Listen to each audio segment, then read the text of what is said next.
Well, let me just say very briefly that one of the real, you want to come up here first? Great.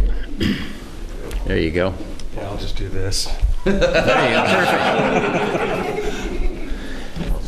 perfect. One of the commitments I made during our campaign was to try to increase the resiliency of Oregon's economy, and I think part of that is a very intentionally developing local sourcing and local supply chains so that Oregon companies supply Oregon companies. And by giving state procurement officials flexibility on cost when selecting Oregon services and products, it gives us the ability to actually increase the sale of those services and products inside the state of Oregon, keeping our capital circulating here at home, and developing those kinds of relationship between Oregon businesses and the private sector and the public sector can give us, I think, a much more resilient economic web that can cushion us to some extent from the fluctuations in our economy that we've seen over the years. So I'm delighted to have the opportunity to sign this bill. I want to congratulate Representative Cannon and Representative Clem for bringing it to my desk, and see if you folks would have anything you'd like to add.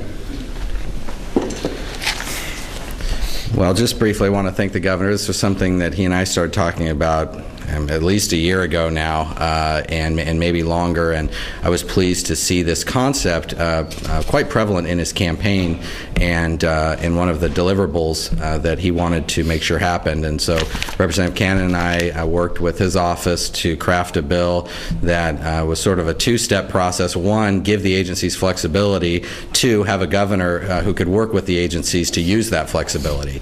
And I think that was kind of the secret to our success this time around. We've been working on this for a while now and had some success in limited areas related to agriculture, but I really think this is going to be a big win for Oregon's businesses and job growth in Oregon, which is what we all should be focusing on.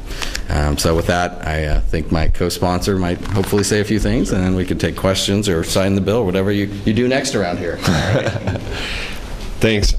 Real credit to Representative Clem for leading up this effort, both this session and in the last when we worked on the ag preferencing bill. And I guess I would say only that one of our economic development principles really needs to be durability, not just how do we get out of this recession, but how do we stay out of the recession. And I think building these local supply chains, which this bill allows government to nudge along, is a really important step in that direction. So appreciate the hard work that he did. Although the bill passed unanimously in the House, it took a lot of conversations to get to that place. And that speaks, I think, particularly to Representative Clem's tenacity on this issue, working with committee chairs, working with colleagues to make sure we had the support to turn it over to the Senate, and it, of course, was closer there. But I think that the legs that he gave it here in the House that really helped carry it over the finish line. And well, I guess the finish line's up to you, Governor. It's coming right now.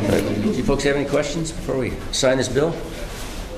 No. All right, Governor. Yes. Use one of mine.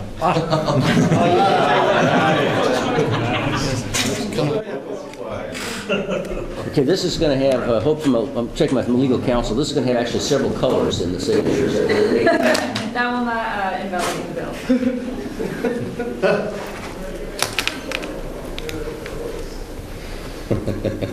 There's one for you.